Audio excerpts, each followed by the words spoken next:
Part 4. Jack. Now here's my secret. It's very simple.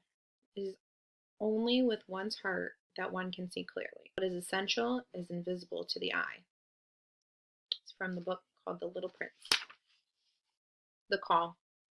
So in August, my parents got this call from Mr. Tushman, the middle school director. And my mom said, maybe he calls all the new students to welcome them. And my dad said, that's a lot of kids that he'd be calling. So my mom called him back, and I could hear her talking to Mr. Tushman on the phone. This is exactly what she said. Oh, hi, Mr. Tushman. This is Amanda Will returning your call. Pause. Oh, thank you. That's so nice of you to say. He's looking forward to it. Pause. Yes. Pause. Yeah.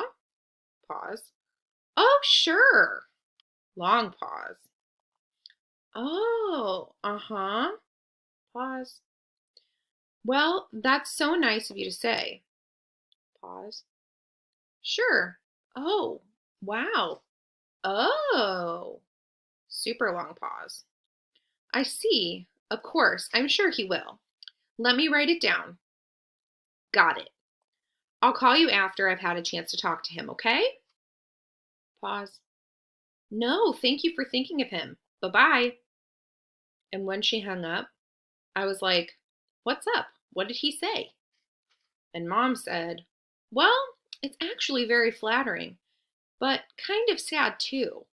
See, there's this boy who's starting middle school this year, and he's never been in a real school environment before because he was homeschooled. So Mr. Tushman talked to some of the lower school teachers to find out who they thought were some of the really, really great kids coming into fifth grade. And the teachers must have told him that you were an especially nice kid, which I already knew, of course. And so Mr. Tushman is wondering if he could count on you to sort of shepherd this new boy around a bit. Like, let him hang out with me? I said. Exactly, said Mom. He said it being called a welcome buddy. But why me? I told you. Your teachers told Mr. Tushman that you were the kind of kid who's known for being a good egg. I mean, I'm so proud that they think so highly of you. Why is it sad? What do you mean? You said it's flattering, but kind of sad, too. Oh, Mom nodded. Well, apparently this boy has some sort of, I guess something wrong with his face or something like that. Not sure. Maybe he was in an accident. Mr. Tushman said he'd explain a little bit more when you come to school next week. School doesn't start until September. He wants you to meet this kid before school starts. Ugh, do I have to? Mom looked kind of surprised. Well, no, of course not, she said. But it would be a nice thing to do, Jack. If I don't have to, I said, I don't want to do it. Can you at least think about it? I'm thinking about it, and I don't want to do it. Well, I'm not going to force you, she said. But at least think about it some more, okay? I'm not calling Mr. Tushman back until tomorrow, so just sit with it a bit. I mean, Jack, I really don't think it's that much to ask that you spend a little extra time with some new kid. It's not just that he's a new kid, Mom, I answered. He's deformed. That's a terrible thing to say, Jack. He is, Mom. You don't even know who it is. Yeah, I do, I said, because I knew the second she started talking about him that it was this kid named August Carvel. I remember seeing him for the first time in front of the Carvel on Amesfort Avenue when I was about 5 or 6.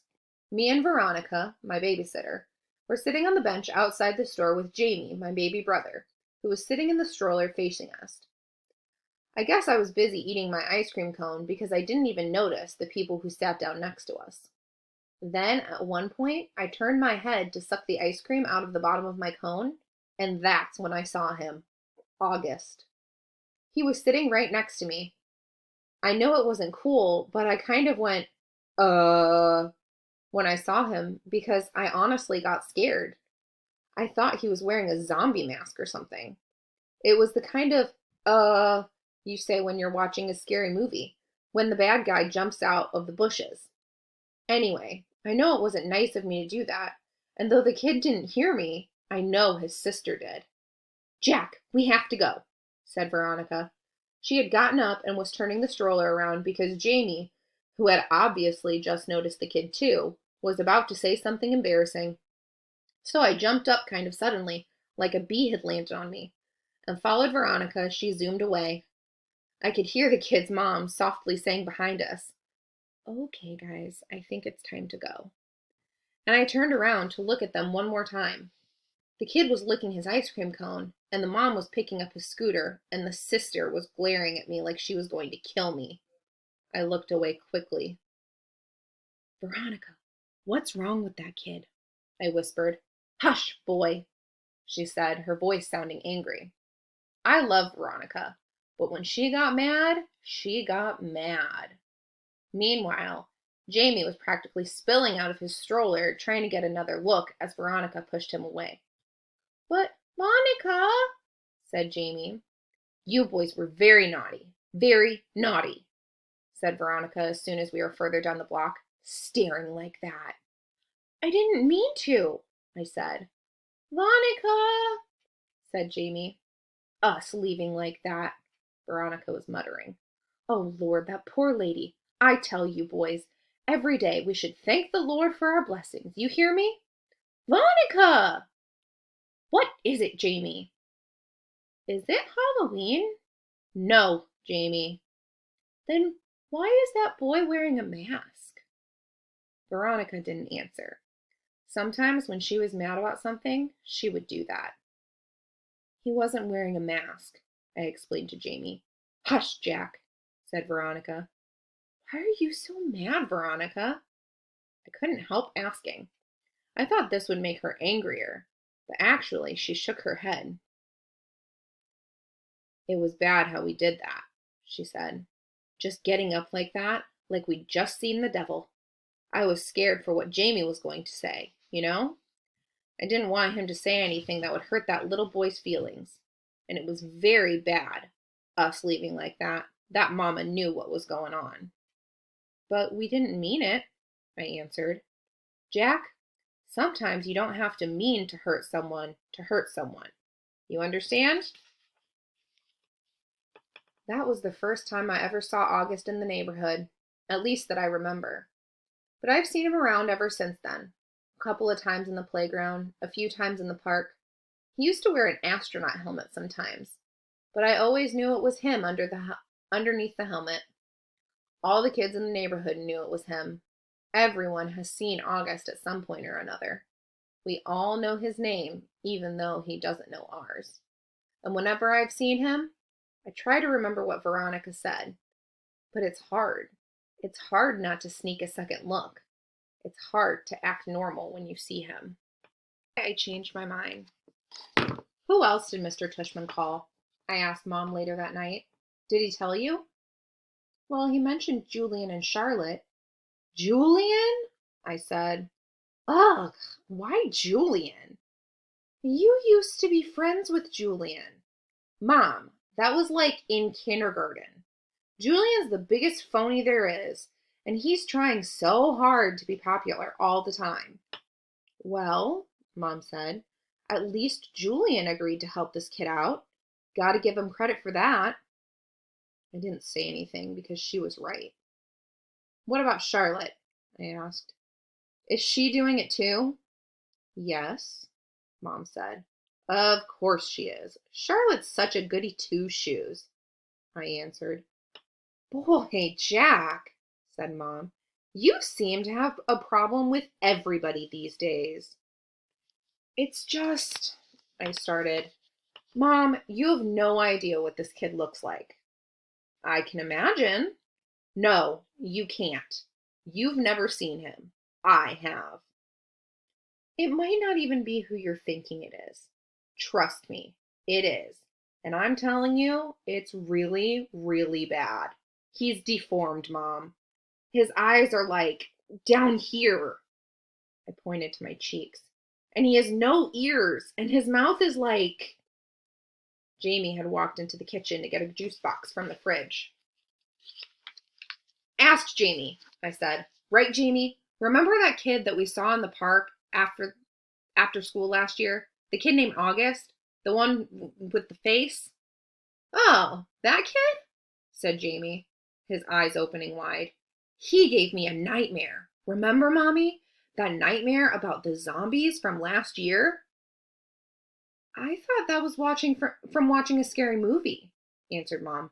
No, said Jamie. It was from seeing that kid. When I saw him, I was like, ah, and ran away. Wait a minute, said Mom, getting serious. Did you do that in front of him? I couldn't help it, said Jamie, kind of whining. Of course you could help it, Mom scolded. Guys, I have to tell you, I'm really disappointed by what I'm hearing here. And she looked how she sounded. I mean, honestly, he's just a little boy, just like you. Can you imagine how he felt to see you running away from him, Jamie, screaming? It wasn't a scream, argued Jamie. It was like an ah! And he put his hands on his cheeks and started running around the kitchen. Come on, Jamie, said Mom angrily. I honestly thought both of my boys were more sympathetic than that. What's sympathetic? Said Jamie, who was only going into second grade. You know exactly what I mean by sympathetic, Jamie, said Mom. He's just so ugly, Mommy, said Jamie. Hey, Mom yelled. I don't like that word. Jamie, just get your juice box. I want to talk to Jack alone for a second. Look, Jack, Mom said, as soon as he left. I knew she was about to give me a whole speech. Okay, I'll do it, I said, which completely shocked her. You will? Yes. So I can call Mr. Tushman? Yes, Mom, yes, I said yes. Mom smiled.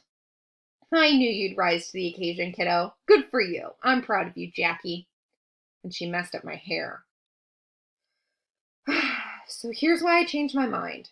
It wasn't so I wouldn't have to hear Mom give the whole lecture, and it wasn't to protect this August kid from Julian, who I knew would be a jerk about the whole thing. It was because when I heard Jamie talking about how he had run away from August going, ah, I suddenly felt really bad. The thing is, there's always going to be kids like Julian who are jerks. And if a little kid like Jamie, who's usually a nice enough kid, can be mean, then a kid like August doesn't stand a chance in middle school.